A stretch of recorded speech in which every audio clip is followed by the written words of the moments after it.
Up and running, and Villa is loud.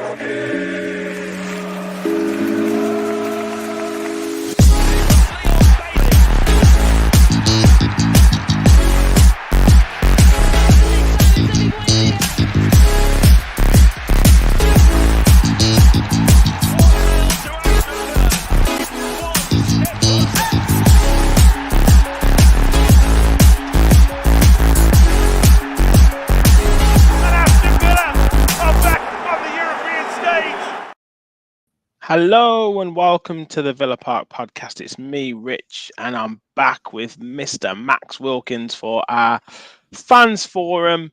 Anything goes. You guys have your say. We've got a couple of subjects that we want to chat about, but mainly it's your show, guys. So get your thoughts in the comments. Any questions you want to ask, anything you want to raise in terms of Aston Villa issues on or off the pitch. The floor is yours, guys.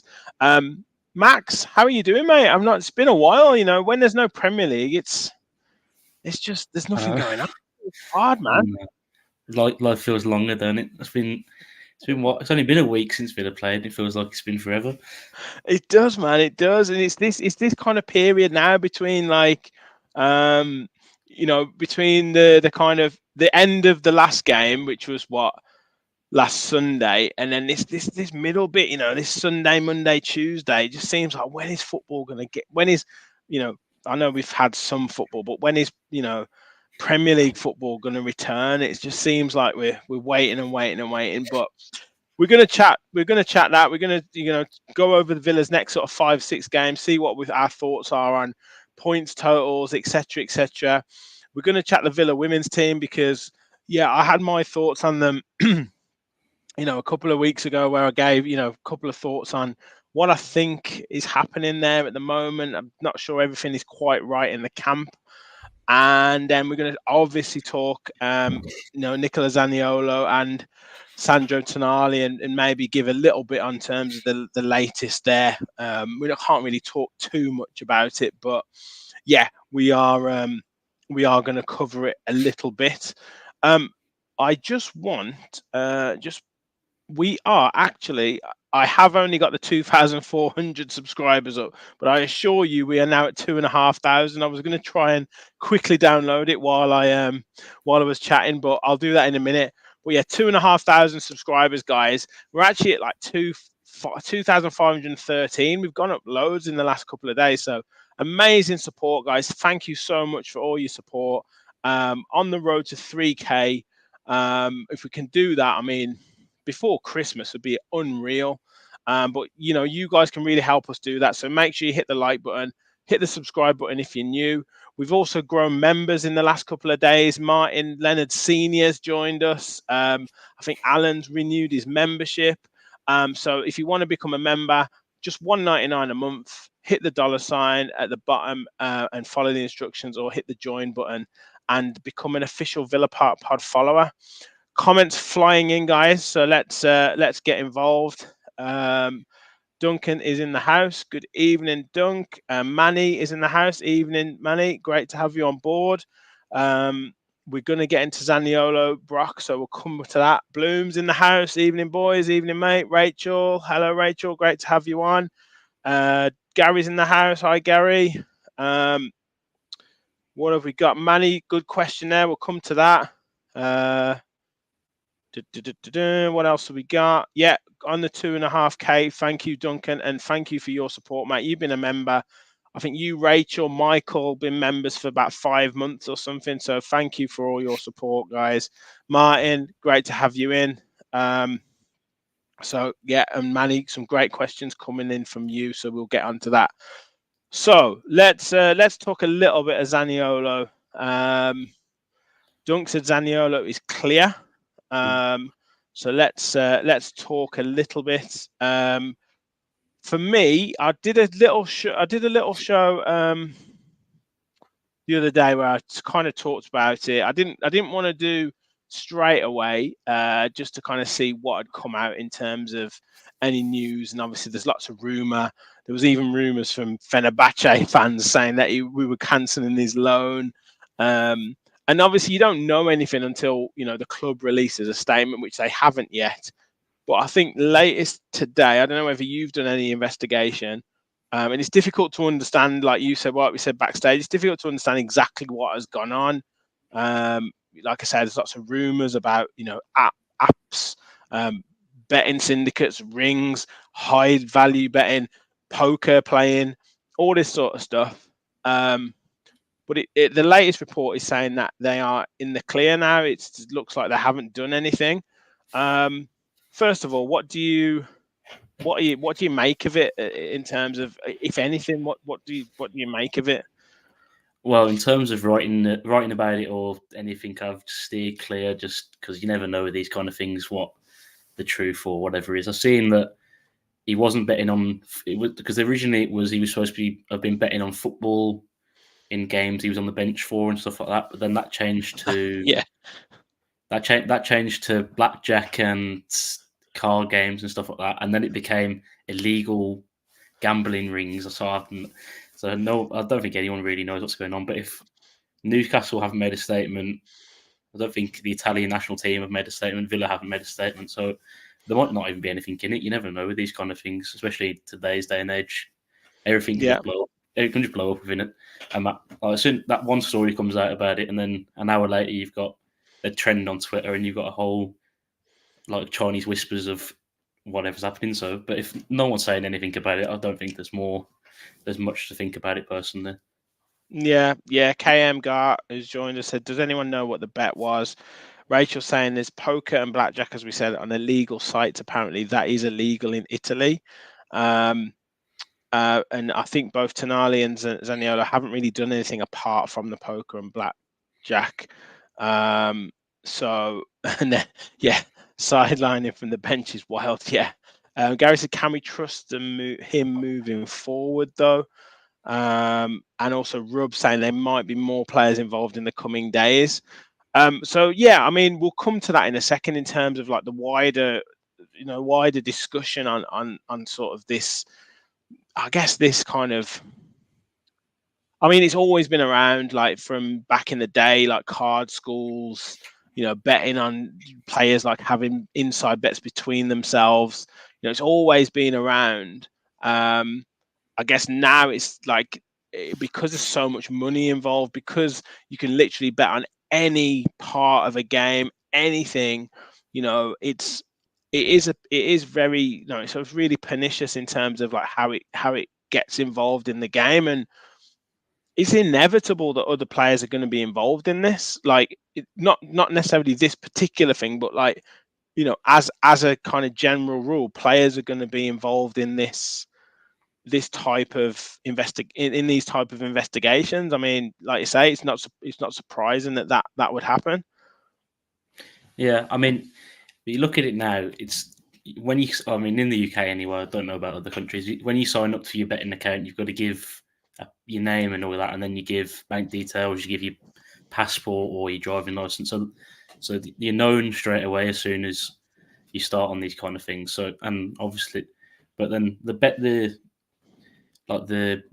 punishment seem to be a bit all over the place. It's a bit like, that's the thing that's the strange factor. Like Trippier didn't. I think he had a fine or something like that, but didn't miss any games when he did it for his move to Newcastle. Then Tony gets it, but he's out. He's out for 8 months or whatever it's turned out to be. Out until January. And then there's Toffolo at Nottingham Forest, who I saw was playing the other day.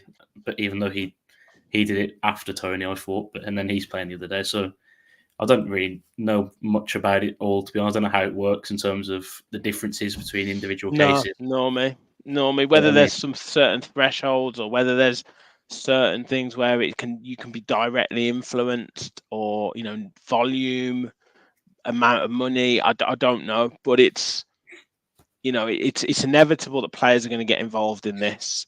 Well, if they're saying that it's if it's blackjack and all that kind of stuff, if it's illegal in Italy, then it's a completely different. If they're not betting on football, then it's a completely different matter. Really, it's nothing to do with. They won't get a footballing ban for that reason. If it'll be more of a legal case back home than it will be here. Yeah, Yeah, well, we'll have to wait. Like I say, we'll have to wait and see regards to what actually happens to them. There's been lots of rumor, in the sense of like, can we trust Zaniolo? I mean, like I said the other day, you would have thought that this wouldn't have come. This kind of like story breaking wouldn't have come as a surprise to the inner workings of the club. Like, they must have known that something like this was going to happen. They do their due diligence on these players.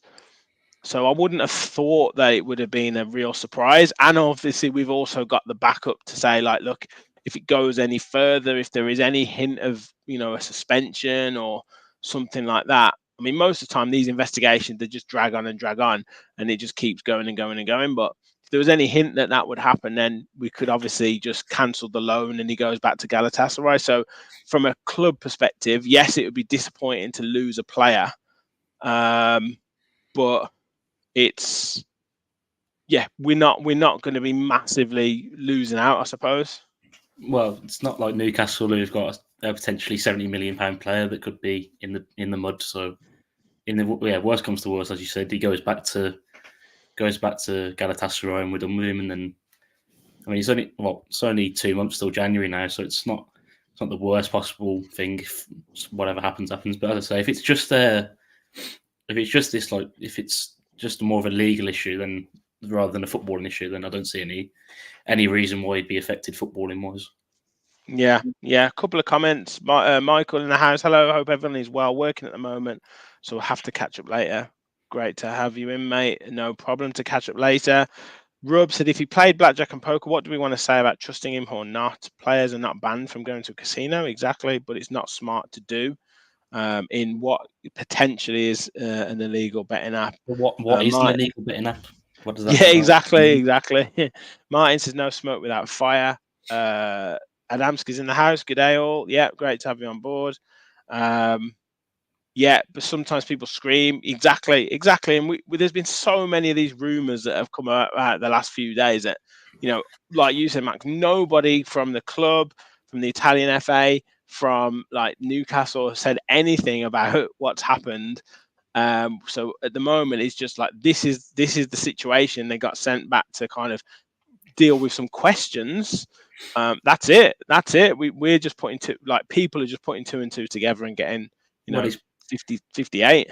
Yeah, he's a player that's played for 3 teams now that have all got massive rivals who are just stuff just spirals onto like Fenerbahce. Then you've got Lazio, and then you got Blues. It's so easy for stuff to go from one place to another. Yeah, exactly. You never know what's true anymore.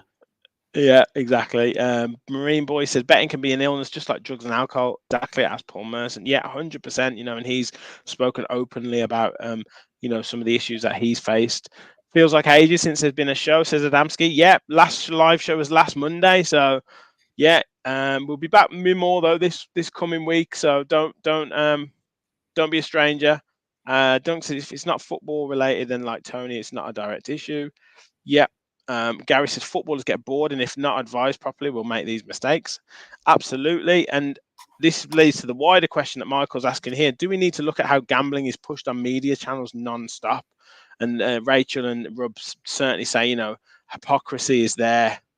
I was speaking to Kev before, and ultimately gambling and gambling sites and betting apps and betting sites, they are the paymasters of the Premier League. They bring in the majority of the money, whether that be by sponsorships. Nearly all supporters are involved in some sort of, have some sort of betting app on their phone. It's on the TV. It's on Sky. Like every other advert is gambling. I mean, what does it need looking at? And again, are we asking too much of the players to not be tempted by this situation, young lads as well that they are, to then say like, well, we're plastering it all over these adverts, we're plastering it all over your shirts, but you're not allowed to take part in any of it, but it pays most of your money. Yeah, it is all a bit of hypocrisy. I mean, I don't know how it works. This is the thing, there's very little transparency about the whole thing, because obviously Tony's been banned for putting bets on, but not on games he was playing in. So he had no impact, or some of them were about like himself to have a shot on target and stuff like that. But then there's like I don't know how it all works really. I don't understand it because I just as like people are saying with the blackjack and stuff like that. Surely you can go and play blackjack in a casino if you really feel like it as a 26-year-old man or whatever you are. So I don't understand it to be honest. Well, James Maddison famously got in trouble with Gareth Southgate, didn't he, for being injured, and then he visited the casino on the night time, and then he didn't get in the squad for about 2 weeks, 2 years, sorry. So yeah. Manny said Tony and Zaniolo do not compare to Ivan Toney. Betting even against your own team is unforgivable. I love Magic Man, but I think the days of football tolerating gambling should be over. Exactly. It's just interesting to know where, it's always it was alcohol at one point, that was the main, everyone was Carling or Carlsberg, all the sponsors were that. Before that it was tobacco companies. It's going to be interesting to see, because they are going to come down really hard on gambling and stuff. So it's going to be interesting to see who will be the next kind of, big backers of the Premier League or big backers of football. What companies are going to be the big sponsors? At first it was, I think there was a threat of it would be like, cryptocurrencies and all that kind of stuff, and that seems to have dropped down. So what is it going to be next? I just like the most recent comment. Yeah, most people have grandparents who visit the local bingo hall or bookies. Yeah, well, it's one of those things. It's like it's going to be around. Rob says it's the thrill that they chase, not the money. Exactly. There must be some jokes in the comments, because mine's put woof woof woof. I don't know where that's come from. But yeah, anyway, we'll know more this week in terms of what's happening with Zaniolo. I wouldn't be surprised if he's in the squad on Sunday. And it's all Villa aren't making any comment on it until anything else happens. So yeah, let's just leave it there. Let's just leave it at that. But yeah, interesting stuff. I have now uploaded the 2,500 subscribers graphic. So there you go, guys. Hit the like button, hit the subscribe button if you are new to the channel. Nearly 50 watching at 10:20 on the Monday is amazing. So help us get even more by making sure you smash that like button. And if you want to become a member, hit the join button and get involved. We actually had some comments on the 2,500. Rub is clapping there, which is brilliant. I did want to come to one from Duncan. Just bear with me, because I wanted to read it, because it's nice that we get a few nice comments. So yeah, Dunk said, you chaps are great. We had 189 subscribers on the first video that he watched, which is mad to think. And Rachel said, remember when there were only a few viewers watching? The channel has grown massively and it's richly deserved. Thank you. And like I say, guys, without you like supporting us, we wouldn't be at that. And we've tried to develop, doing little shows here and there, doing different live shows, getting Max involved, with the edits and stuff. So we are gradually doing more and more to bring better content, to bring more content, because we just love doing it. So yeah, great stuff. So thank you all for your support. It does feel like a milestone, 2,500, which is great. KM Gart, big up the Villa Park pod. Thank you, mate. Amazing stuff. Let's talk the Villa women's side, because it's been a bit of a dodgy start, Max, to the season. I don't know what your thoughts are. I will be honest. I only saw the last 20 minutes or so of the Arsenal game, so I'm not sure how they played up until that point. Obviously, I saw the goal we scored and all that, but from the bit that I watched, it was backs against the wall. Is putting it lightly. I think it was very. It was clinging on for dear life. I think it was kind of like if you told me it was the 91st minute in added time when I started watching it, I would have believed you, because it was just 10 behind the ball. and then just kick it the direction you're looking in. And then as soon as then it changed, they scored the second, and then all of a sudden they started playing football again.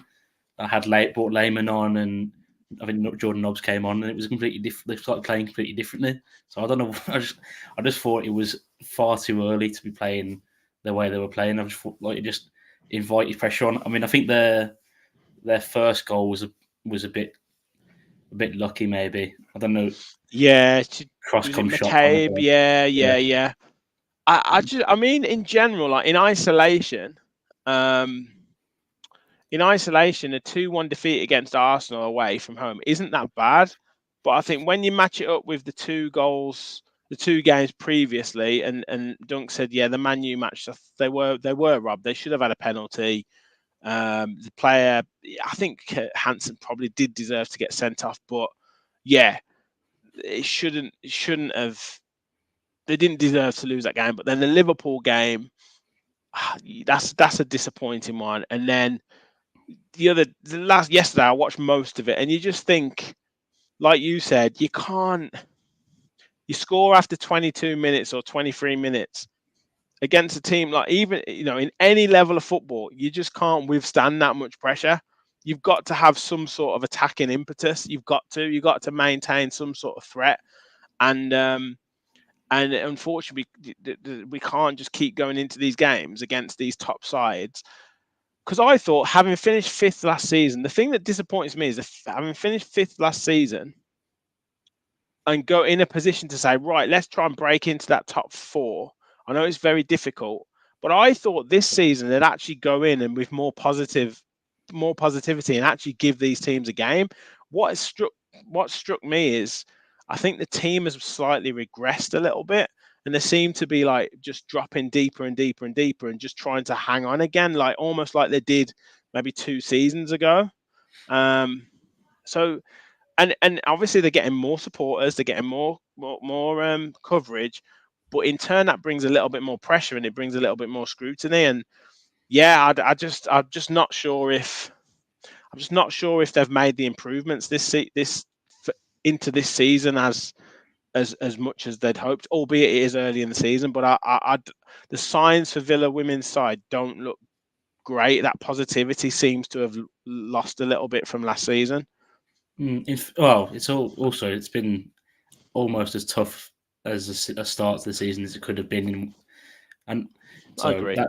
But it's the way you lose games. It's the same with the men's team. You can't, like when we lost to Newcastle, it's the way you lose games and the way you play in those games. If we'd lost 2-1 to Arsenal yesterday, but it'd been like all out attack and a narrow defeat, which it turned out to be, but in a different kind of way, then it's a different come away with a bit of a better taste in your mouth. But the way that it kind of just fell apart towards the end, and then especially the goal to lose it as well was it's not great goalkeeping. So because Van Domselaar's been good goalkeeper as well. Really yeah, good, it's just really good at the World Cup. Pressure. It's just that pressure. Like, but like if I look at the next games, they've got Tottenham at home, who are 4th at the moment, 1-2 and lost 1. So they've got them on Saturday. Then they've got a break, and then they've got Chelsea at home on the 4th of November. And then in the league, they've got Bristol City away on the 12th of November. So if they really got to get a result against Tottenham this weekend, because otherwise you're going into a Chelsea game, which they're not going to win, let's face it. So you could theoretically start the season with 5 defeats in a row. I mean, that's not great, not good at all. And that's where I think they've had a tough start, but that can go one or two ways. Last season, they played Man City in the first game of last season, and they end up getting a last-minute winner to win 4-3, and that set them up to go on a great run. Whereas this time they've had a last-minute defeat against Man United, and then that's turned it around to another late defeat and kind of a disappointing performance against Liverpool. So they need to turn it around quickly. Few comments coming in. Gary said, just knew they would lose when 12 minutes came up, but the BBC commentary was so biased, it was embarrassing. Yeah, I mean, it was so desperate for Arsenal to win. KM says, weak wrist from the keeper on that goal. Agreed. Rachel said, it's not good at the moment. I hope Ward finds a formula to push them forward. I do think the media hype has worked against Villa. Lost with 2 late goals. Yes, Mark. Yeah, absolutely. Gary said 3 very tough matches, but we don't seem to have improved from last season, and other teams have. That's what I think. I wonder, and I don't expect you to know the answer to this, but do you think? Sorry, Gary said Dahlia hasn't scored. She's got 1 goal. She scored against Man United.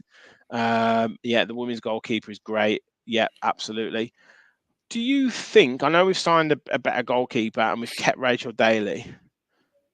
Do you detect a potential lessening of the importance in priority of the women's team than previous seasons? I just think, and I'll qualify this.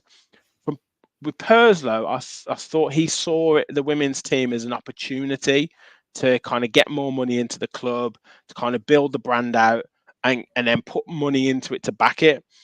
I don't know whether Chris Heck or I don't know how much the Emery and his team have to do with it, but I don't know. Some of the signings didn't fill me with a lot of optimism. And I think obviously the support base is growing, but I just don't know if how high the women's team is now in the priorities of the current structure in the club.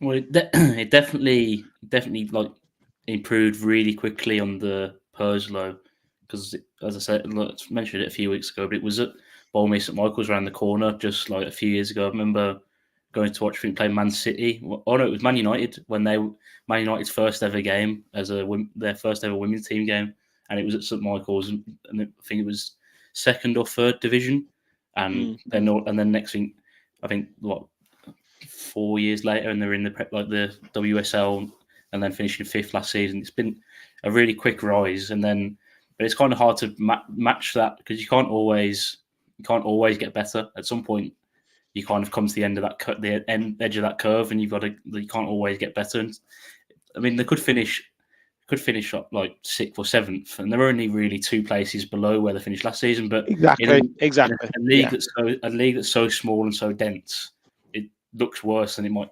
It sounds worse than it almost is because 5th sounds really good, but then 7th doesn't sound as good. But then 7th, you're 5th bottom, so it's like I think sometimes it's like you've got to think about how far you can realistically go because the other teams that are in the league are like they are in the Premier League. They're like only ever going to get better and better and better. Yeah, the top 4, I imagine that their budget is ridiculous. It's just the momentum, isn't it? It's like I'm sure we will end up losing Rachel Daly at some point, whether that be in January or at the end of the season.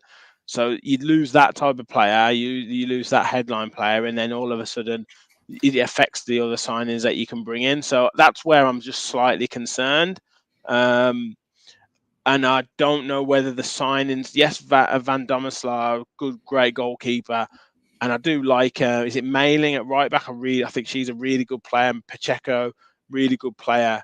I just think there's 1 or 2 that are just not there at the moment. And yeah, obviously missing Daly, Kenza Daly, sorry, and Kirsty Hansen are missing. So that does make a difference. But yeah, it's just going to be interesting to see because, like you say, the difference between a 5th place finish and positivity and a 7th or 8th place finish in a league of is it 12 teams you make a good point there. It is quite considerable, but a lot of teams have improved. The likes of Liverpool, Everton, Leicester, Brighton have all improved quite considerably, and they're gonna, if they're not careful, this momentum shift will take a hell of a lot to kind of turn around because I just haven't seen. Last season they played with so much attacking flair, impetus, taking shots, and every game I've seen this season, we're lucky if Rachel Daly has more than 10 touches in the game, and that she's such a good player in comparison to a lot of the other players in the women's game. You'd think get her on the ball as much as possible. So yeah, Gary said good shout. The signings that were like who they are.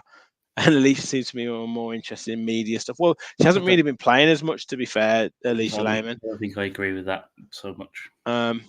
Rachel said the owners backed her, so okay, well that's fair enough. That's fair enough. I mean, the one lady's a Canadian international, so she must be fairly highly rated. Maybe she's just taking a bit of time to settle. I like the midfield. Is it Parker? She seems quite strong, but just needs to find a place a little bit. Maybe it's just a style of play. I would have liked to. I just wanted to see them attack a little bit more. They were just so defensive. Yeah, it reminded me of like the men's team of like a few years ago, where they'd go in, like especially the season we got promoted, we'd score and then play 11 men behind the ball, and then inevitably concede 2, and then that'd be and we'd yeah, lose that Liverpool game at home, or Tottenham when we opening, just got promoted. yeah, Yeah, Tottenham on the opening day of the season 1-0, and Yeah. then 12 men behind the ball. Liverpool, there was so many in that season, it was insane. So it felt a bit. That's what it reminded me of. It was like almost just, well, we've got one, that'll do. Let's see this out. But you can't see a game out for, what was it, like 70 minutes or with added time. So yeah, it was a bit silly. Just got in there to lose it on the goal that it was, because it felt like they had a lot of easy chances, and it was a P roll and it through. So, as Gary said, though, you knew as soon as 12 minutes came up and it was 1-0, the players were dead on their feet. You knew that was going to happen. But look, it's unforgiving now. Like the expectations on the women's game it's great, but they're coming under more scrutiny now, more pressure, more coverage. So this needs to be sorted out and quick. So let's see what happens in the next games. I'm not reading the jokes. I'm not reading them. No, just because you put it on the screen. That salmon looks like a fish out of water. Right. Let's talk Premier League returning. We're obviously going to do a proper preview on Thursday or Friday.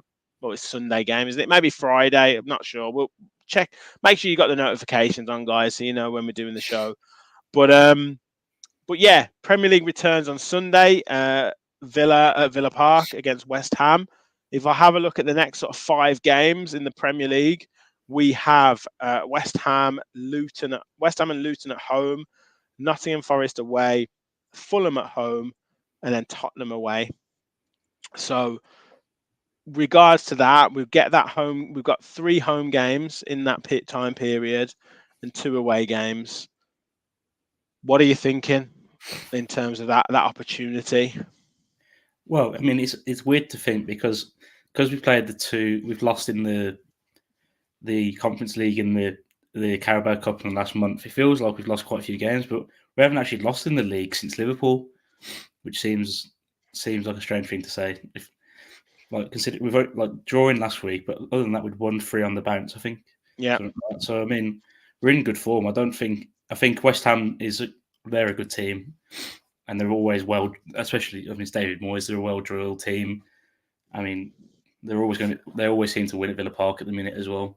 Can't remember the last time we managed to beat them, to be honest. So they're always going to be tough. I think someone put on there. I think Cleverly was playing for us and he scored. I think that was the last time we beat them. I can't. Was it last? I mean, was it 2015 maybe? 2014. No, I mean we drew. I think we always seem to draw away from home and then get smashed at home. There's no seems. Yeah. I mean, yeah. They tend to outstrength us. Yeah, nightmares of Jesse Lingard still. That was when he lockdown. He hadn't played football for 4 years or something stupid, and then came and was the best player that the world's ever seen. So I mean, just looking at the results on here, last season we lost 1-0. Season before that, we drew 1. Yeah, it's at home. Sorry, yeah. Season before that, 4-1. Season before that, 3-1. 0-0. So we haven't. Last time we beat them was May 2015. So we got 8 years worth of hoodoo to come and clean up. So who knows? As I said, they've got some really good players as well, and they seem to have sold sold the players they bought last year that everyone was excited about, and just gone back to old reliable almost, and it's working again. Yeah, and Ward-Prowse has been brilliant. But yeah, I mean we know it's going to be a tough game. They're a strong side. You concede set pieces against them. Ward-Prowse is going to be dangerous. They've got Souček, Zuma, Land of the Giants coming in for set pieces. So it is going to be a battle. I think hopefully like one or two players can have had some rest. Diaby maybe had some rest over the last couple of weeks. Kamara's obviously been called up to the squad, but hasn't. I don't know if he's featured yet. Carlos, some good time in terms of training. So the one or two and Watkins with his goal for England, might be coming back, full of confidence. So that'll be good. I guess for me, those games though, you're talking West Ham, Luton, Fulham at home, Forest away, Tottenham away. What are you thinking in regards kind of, points total, if you were to say, from those 5 games? Well, just quickly, I don't want to go completely off topic again, but according to Sky Sports, there's no evidence that Nicolo Zaniolo has been involved in any sporting fraud. There you go. So I'm breaking news on the Villa Park podcast. There you go, breaking news. Should have a ticker along the bottom. Yeah. I mean, I think it was me, you, and Martin it feels like ages ago now. We did speaking about October and September and October, and it felt like, looking at it, we had a decent chance of winning most of our games, and so far we have. And I still feel like I'd be West Ham, Luton, Forest, Fulham, Tottenham. You'd be hoping at least 9 from that, maybe. Yeah, I mean, we've got 16 out of 8 games, haven't we? So 2 points per game average. I would be looking at continuing that 2 points per game. I'll be looking at 10 points. Yeah, if we could get like, you're looking at maybe Luton, Forest.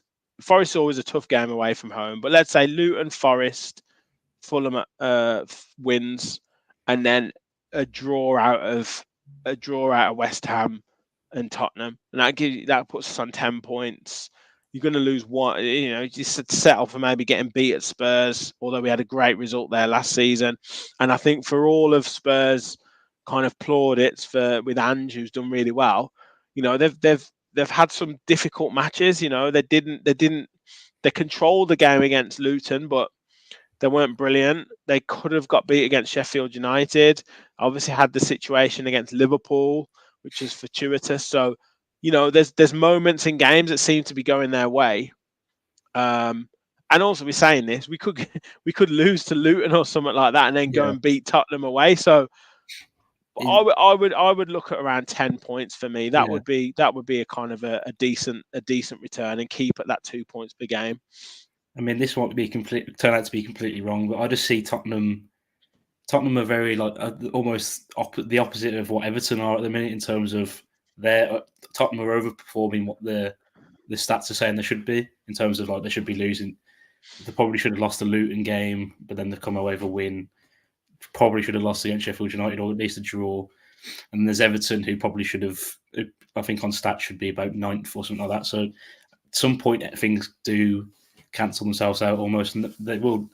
But I mean, who knows? It's Ange ball.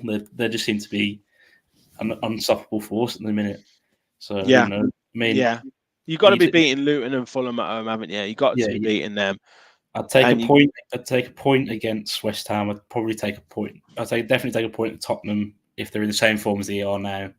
And as I say, I mean, Forest is always tough to go to, but I still think we're better than them. I think they're a good type. There's a lot of good teams in the Premier League now, so who knows? I'm not worried about Fulham really. I don't think. I think they're not scoring enough goals, are they? No, I mean, Vinicius, he's scored against Villa for Tottenham years ago, and I've never heard of him since, and now he's there. So they've got Jimenez, haven't they, as well? They'll probably score a hat-trick each, and we'll lose. So who knows? What I love though, Max, is that with Emery is he has there's a couple of things. He has a specific tactic for each game, which I really like. So that's definitely, you know, something to bear in mind, that we have, you know, Emery knows what he's doing for particular games. You know, when we play at home, we know that we have those fast starts generally, and we know we have set moves that will create chances.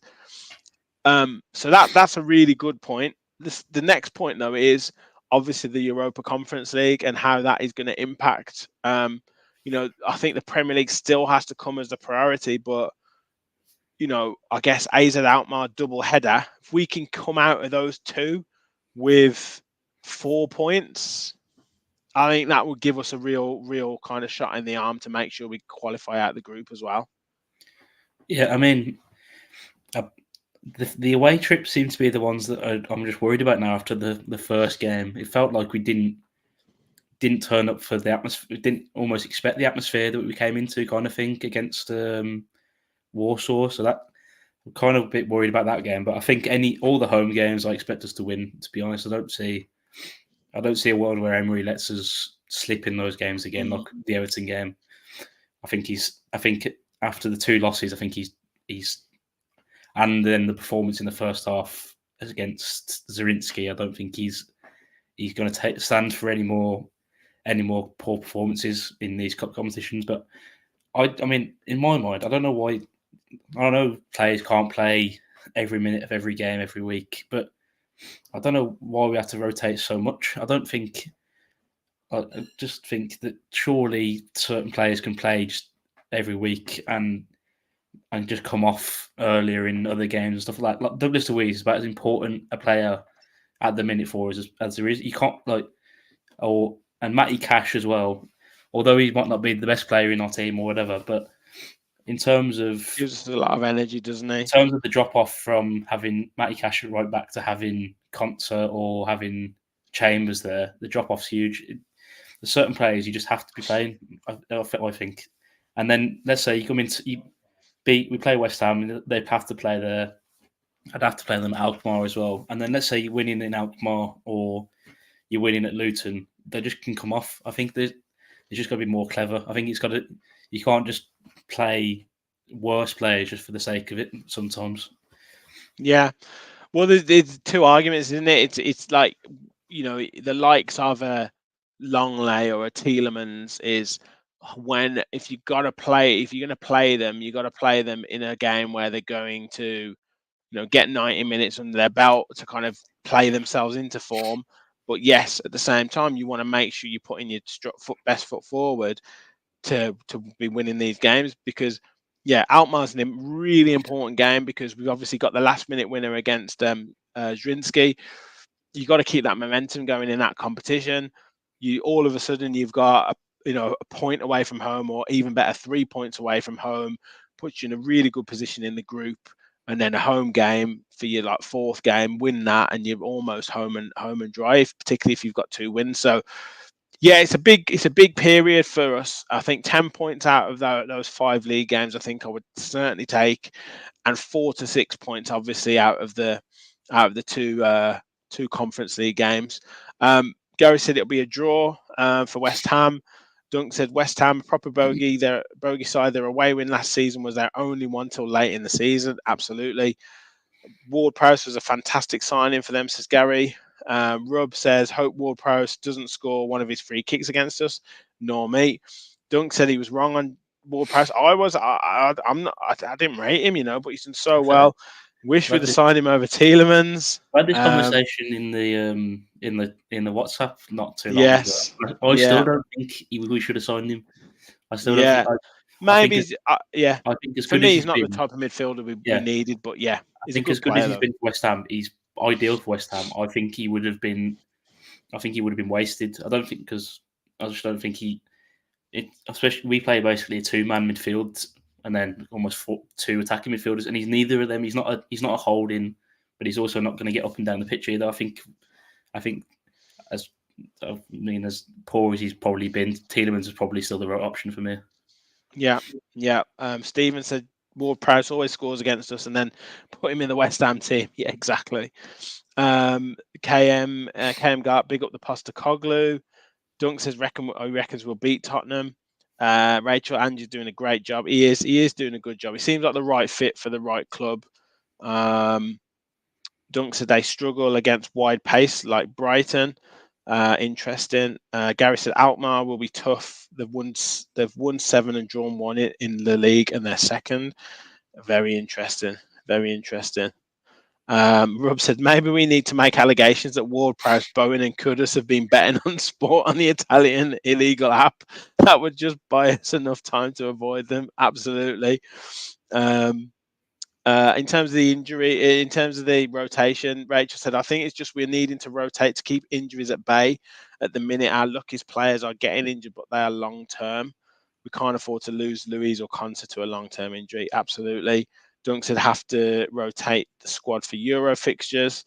Edie said we've got a better squad than West Ham. We should beat these respectfully. We'll come to that question in a sec. And Radio, great to have you on board. No problem for being late. 2.5 subs. Congrats. Thank you, mate. And thank you for supporting us with times you watch and becoming a member. And if you guys do want to become a member, all you need to do, hit the join button or the dollar sign at the bottom, just $1.99 a month. Less than a third of a cost of a pint. And if you haven't already, hit the subscribe button, hit the like button, and join 2,513 others in supporting this channel. So thank you all for your support. Regards, a couple more comments. Football players are basically dumb. Ange knows how to translate from smart to football dumb. Interesting. Gary said at least Watkins won't be playing tomorrow. What we're selling for a large profit. I'm not too. We'll come back to that because there was a question I wanted to, a couple of people had asked earlier, and Gary had talked about basically getting our injuries back, getting our players back from injury. What are your thoughts? Obviously, we've got Manny said he's Alex Moreno in a better condition to play. He likes the way Luca Dean has played. Luca Dean's played really well, but I think his options for the squad. Obviously, we've got Ramsey who's injured. I mean, are we likely to see any players coming back for the next game? Well, we'll have to wait properly until Emery's presser on Friday. But I imagine, I mean, you'd like to think that Moreno's back. I know Ramsey's redone the same injury again. That was reported the other day, so he's not likely to be back for another probably could be a month, I suppose. So I don't know about that, but you'd like to think that Moreno would be back pretty sharpish. I'd hope anyway. Diaby hopefully fully fit. Yeah, I'd imagine. Yeah, so I imagine that Diaby and Kamara should be back fully fit again. I think Kamara went, didn't he? But I don't think he's played. Kamara went on international duty. Yeah, I don't know if France have got another game whether they were playing tonight or whether they've got a game tomorrow. I mean, the other injuries, obviously Bailey came back the last game. He scored for Jamaica the other day, so that should be a good, a positive for him. Obviously, we don't know too much about Zaniolo, but he had a heavy strapping on his thigh, but I don't know whether that's just more kind of precautionary because obviously he was called up to the squad initially. I think Moreno's a huge player to get back into the squad if we can at some point. That is the one thing about having the European football, that those are the kind of games where Moreno can come back into, and if you don't Emery's never been shy about hooking players at half time. So in terms of chucking him in for 45 minutes, and then if it's not working, get him back off and stuff like that. So I think if he's fit, he has to get some minutes under his belt, because the way he plays, he's 100% or he's nothing. So you've got to just get him back up to match fitness, because he is a very important player. Especially, I'd like to have him and Ramsey back, because them two down the left hand side last season were a danger. But as it stands, I'll take getting him back just as a point of difference to Digne, because Digne is good at certain things, but Digne hasn't got the same willingness to get to the line. He doesn't quit. He's got a good Yeah. delivery, but doesn't do that delivery from getting to the byline. And also with the best will in the world, you know, Dean is doing a great job, but he's pretty much playing every minute. And Adamski said Marino will be a super sub, or do we think he'll start? And does he replace Dina? It depends who we're playing against. And like you said, I think we'd be interested to see whether he's in the squad for Sunday, whether he, like you said, Emery kind of rests him until that AZ Alkmaar game and gives him 45 or something like that, just to bring him in. Rachel's saying Moreno needs to be eased back in. He's had setbacks in recovery, so have to take it carefully. Absolutely. Gary said Dini's been our best player of the season so far for me. I think he's up there with one of them just on the basis of expectation. Dunk said Dini and Cash great wing backs, but not so much traditional fullbacks. Well, Moreno's the benefit; he can do both, can't he? But like we said, he is injury prone, so it's one of them where he's going to have to be eased back in. But it'd just be great to get him regularly, whether that be regularly on the bench and coming on, making an impact to then kind of add greater depth and greater options to our side. Other than that, I think DRB is carrying a knock. It'd be nice to see him having had a rest and back to kind of something like full fitness, because he started with so high level and then he's kind of slightly dropped as it's steadily dropped as it's gone on. Well, I'd like to see him back, and a game like West Ham, he could really cause damage if he's back to full fitness. If Bailey's back to being confident, he can cause real damage, particularly as it's at home and we know what he's like in home games. I think we're getting the team back to some form of kind of consistency. KM Gart said, will Traore get some minutes soon? I think so. And I think particularly in those European games where, you know, for 20 minutes or something, you bring him on, he does something different, something that someone doesn't quite do, takes the ball in a different angle, different way. Definitely will start to play. I'm not sure what you think, Max. He makes Cash better. The game against Zarinsky, he made Cash 10 times the player. I think he only played about 10 minutes, but the difference between having, I think it was Zaniolo maybe on the right or something like that, to having Traore who wanted to almost cut back inside, or it was the difference, because that's the way the goal came from. Traore cuts outside and then reverse pass to Cash, and then you're in behind. Then it just provides a point of difference. He's very predictable and he's very frustrating, but the rare occasion that he does get it right, he's a different player to what we have. He's not the guy that's going to get to the byline. He's very tricky. He's a very much a one-trick pony. Maverick, isn't he? He's a bit of a maverick type player, but yeah, you almost like know exactly, like as a defender, you know exactly what he's going to do, but you just can't stop him from doing it, particularly if he's on his game. So I think we'll see more of him. Nuts. Yeah. Something different to what we have. Exactly. Martin says Pau and Konsa just blending now, but don't like to see Pau exposed at left back area. He's not quick enough like Mings. Yeah, I think he's done great on the ball. He's so calm. He takes it with the inside and outside of both feet, passes it through the middle, which is great. I think the problem is, and I was at the Wolves game, but I couldn't see the angle as well because it was right at the other end. But I mean, he was so scared of Neto when Neto got that ball for that goal. I mean, he was backing up from the halfway line, and at some point you think, just engage him with a tackle, just engage, like, and he didn't, and then he just lets him go past him. Like, he's got to learn, like, to put his foot in at some point, because he's just going to get roasted. So yeah, that for me. But I think in terms of quality on the ball, he's great. He's absolutely great. More comments coming in. Gary said, score prediction: Aston Villa 1, Boiled Ham 1.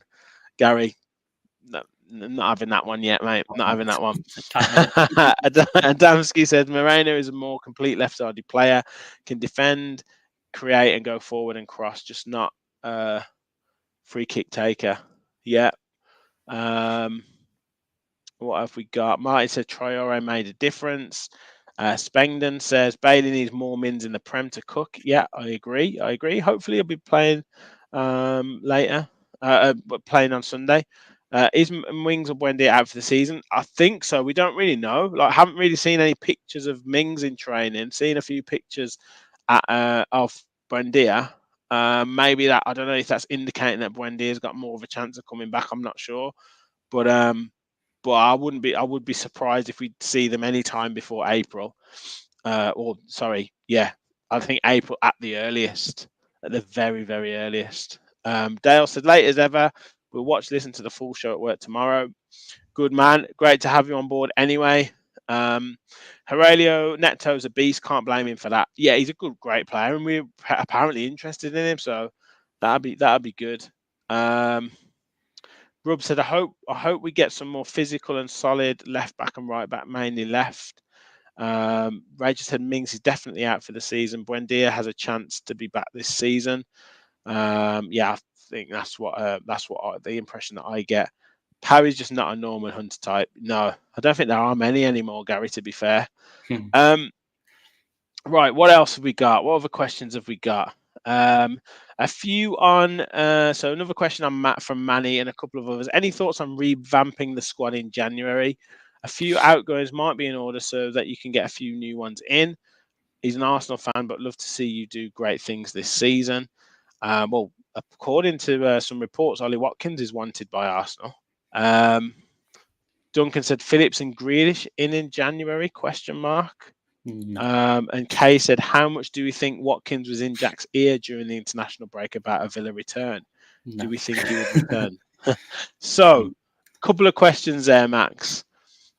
Signings in January, do you think we'll make many, if any? And do you think Grealish could potentially make a return? I think signing's going to be a definite. I think right back is a massive miss. I don't think the squad is actually too bad.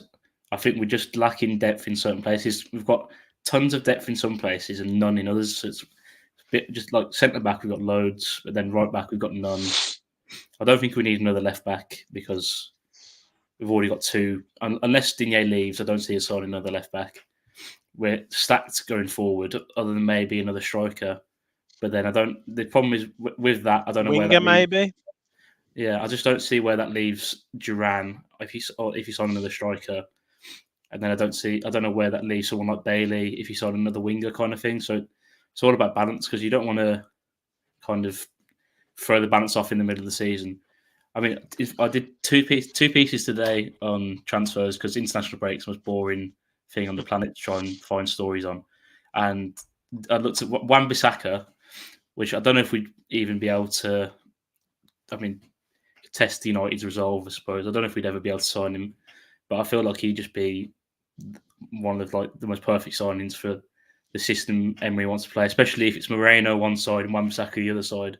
That's just shut down the back line. I think that'd be great. And there's also been linked to a guy called Alex. I don't know how you say it.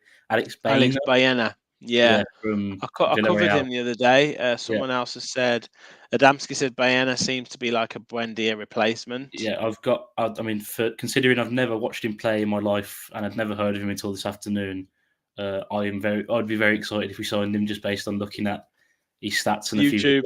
A few videos. Technical ability, I think, is great, and obviously the Villarreal connection. Yeah, looking at his stats for comparing him to midfielders in the top 5 leagues, he's like not defensively minded by any stretch, but going forward, he's ridiculous. He's ranking like top 5% of all midfielders in the top 5 leagues for like creating chances and shots and stuff like that. So he's got a 60 million release clause, but there's reports saying that he might be available for 40. But I mean, it's Barcelona apparently want him, so it looks like he'd be. It's like it could. I mean, if they're interested as well, they'll probably end up getting him. But it just, he as I say, nothing about him until this afternoon, and then now I think I'm in love with the idea of signing. There you go. Good. Well, yeah. I mean, I've heard Arsenal potentially interested, but you don't know what's agent talk. You don't know what's specific rumours, but it could be that those clubs are maybe waiting to do a deal at the end of the season, and we might be able to steal a March and get him at early doors. What else we've got here? Manny says in capitals, keep Watkins at Villa. Do not let Arteta get him. They want Tony. They're Yeah, all over Tony yeah. anyway. Well, they were in a battle with Chelsea, I think, weren't they? Yeah. And or Tottenham. Rub said, let's get Jordan Tezzy from PSV. That could be one for you to look at, Max. He's a centre back, like right back. He's a bit like a Timber at Arsenal, if you know much about him. He's like can play either side, centre back or right back. Okay. Dunk said a left winger and a right back are needed. Edie said we need to start sniffing around these scouts. Brighton send out seem to find absolute gems out of nowhere. We should try and snake a few. Yeah. What happens is Brighton find them, and then Chelsea or Liverpool just buy them for like 10 times the price. So in fairness, it only manages to work at Brighton. It wouldn't work at Villa. If would never happen. If we randomly started, we wouldn't have the patience. But imagine if we started signing random players out of Colombia and just, we've got this guy by the way, and just like John Duran's about as close to that as we've come, and he cost 25 million, so that don't really count. Yeah, I agree. Gary said, would Sancho be a bad idea if cheap enough? I think it's wages, as Doug said. Wages, the problem. He's on like 300 grand a week or something stupid. Yeah. Rachel said we do need to crack the South American market. And apparently Adamski said we've been tracking Baena way before Emery. And Alex Moreno has joined the chat, says Monchi and Emery surely have a list of players to bring in if we need. Absolutely. Marine Boy said, how about another goalkeeper? It's a must if Martinez was to have a long injury. I mean, we don't seem to like him as a fan base, but if Unai Emery seems to love Robin Olsen for whatever reason. I mean, I actually don't think he's been so bad recent. Yeah, he hasn't. It has to be difficult to come in for the odd game. It has to be difficult. I don't care who you are. He was not good last year by any stretch, but I actually think the games he's played this season, he's actually been more than serviceable. Personally, he's just not a goalkeeper. However old he is, he has not been brought up playing like passing football. No, so he's not gonna. There's not many goalkeepers that have that. Yeah, so he's not gonna all of a sudden be like he's like a bench goalkeeper that barely plays. He plays for some big teams. He's no mug. He's just not. You just can't like get chucked in and play a certain type of football you've never played before and be good at it. I mean, I don't think he was very good last season. I thought it was like, as someone said, there's an error in him sometimes, but I think it happens. I mean, I think in the limited minutes he's going to play, I think it's also hard to sign a goalkeeper that's going to be happy sitting on the bench. Well, Adamski's put the point there. Arsenal have got a weird goalkeeper situation at the moment, and they're trying to, Arteta, he's not going to obviously be able to keep either of both of them happy, and he's gone with Raya when Ramsey hadn't really done too much wrong. So yeah, it's a difficult one. It's a difficult one. Marine said Olsen looks like Onana. Well, you know what? They spent a hell of a lot of money on him, and I think I'd rather have Olsen, to be honest. Yeah. Lena Pedersen says, get Nusa from Norway, plays at Club Bruges. Another one for you to look at there, Max. Get an article out on that one tomorrow. Yeah, Gary said, Olsen is just scary to watch, like Scream. Yeah. Rachel said he plays cup games when we're out of the cups. It's a tough situation to get a backup goalkeeper to Emmy. I mean, yeah, you're looking at his next game. If we get through in the Conference League, like say we beat AZ twice, you could see him playing both of those games after that, and then an FA Cup game. That's probably it, unless he gets it, unless unless Martinez gets injured. So yeah, it's difficult. It's very difficult. Dunk said De Gea still a free agent. I think free agent. I think he is, but I don't think we get him. He's also at all. on He's not mega going to money. sit on. Yeah, He's another yeah, Man United one mega on money. insane money. That's why he's not going anywhere. Yeah, remember when Martinez was dodgy with the ball? Yes, we do. He's improved a hell of a lot. Adamski Ramsdale was great. Be a good backup for Emmy. Exactly. Manny said, neither of our goalkeepers compared to yours. I was sad to lose Emmy, but I'm delighted how he's blossomed with you. Like, best goalkeeper in the world football today, in my absolute opinion. It's weird that no one talks about Emmy Martinez being the best goalkeeper in the world, even though he got the Golden Glove and won the World Cup. It's just a weird situation that people obviously rave about David Raya, they rave about Alisson, they rave about Edison, and never say anything about Emmy Martinez. It's just strange.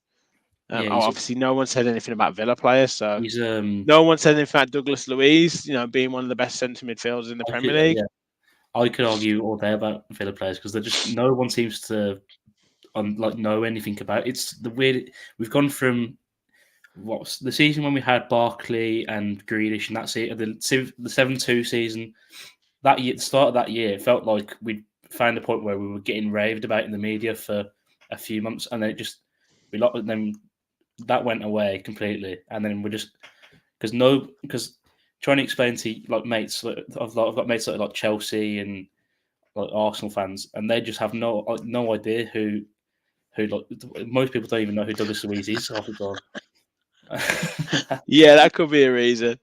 Yeah.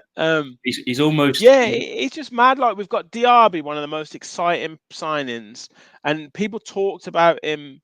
People talked about him when he first signed. Now they don't talk about him. Ollie Watkins got this kind of backhanded compliment from Gareth Southgate begrudgingly. Ezri Konsa, no one talks about. Everyone raves about Mark Gay. People saying, "Oh, he's good enough to play for Real Madrid or something soon." Or nobody says anything about Ezri Konsa.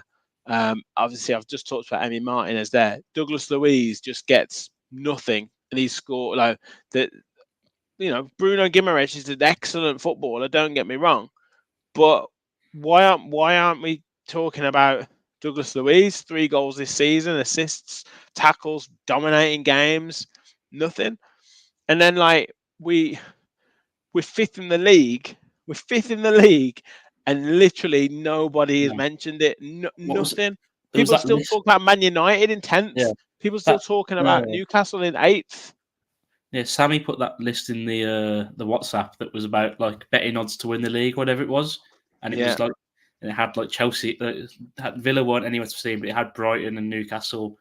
So, but Villa were above them all, but weren't even involved.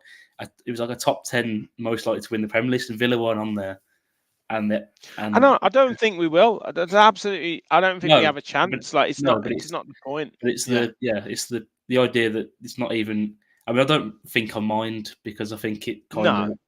It's just. It would just be nice to be in the. It's like someone's having a party. You can't go, but you would just like to be asked. Yeah, it's the same thing. You just want to be mentioned. Like, if we'd have beat Wolves, we'd have been in the top 4, right? For a fine while the conversation would have been, Villa are in the top 4, but they're not gonna stay in there, are they? Emery's done a good job, but they're not going to be consistently in there. Or have they really played anyone? And when they've played people, they've lost to Newcastle and Liverpool. So can we really count them as being in the top 4? That's what would have been the justification for it. But because we're 5th, no one's really talking about it. It's all still about Brighton. Yeah. Even though we battered them 6-1. So anyway, barely been talked about as well, by the way. Yeah. Dougie doesn't need the praise. He knows he's winning. Yeah. Edie said they've got 80-1 on Villa at 150-1, and a pre-season we're 200-1. Says Steve. So interesting. Paul says Midlandism. Yeah. We aren't winning the league, guys. Exactly. We're not winning the league. Exactly. So let's just call it. Let's just say that there. We're not winning the league. Marine said he's got Villa £40 with 30 points start. Man City scratch 15-1. Yeah. Funny how we started the show talking about footballers in betting scandals, and now we're yeah. No, that's. I think that will call it a day there, guys. Thank you, Max, for jumping on. Thank you for all your comments and questions. We cannot wait for Premier League football to return this weekend. So we'll be back with plenty more shows across the week. We've got match preview. We'll have the bite-sized preview. We'll have maybe some transfer talk as well. A couple of shows there, guys. Hit the like button on your way out. Hit the subscribe button if you're new to the channel. We've surpassed 2,500 subscribers yesterday. So fantastic support. Thank you all so much. It really does mean a lot. We might even get a little competition announced in the next few days. So keep your eyes peeled for that. Like I say, Max, thank you very much for jumping on, mate. Thank you all for watching. And yeah, look out for our shows later on in the week. And as always, remember, we all follow the Villa. Thanks, everyone. Up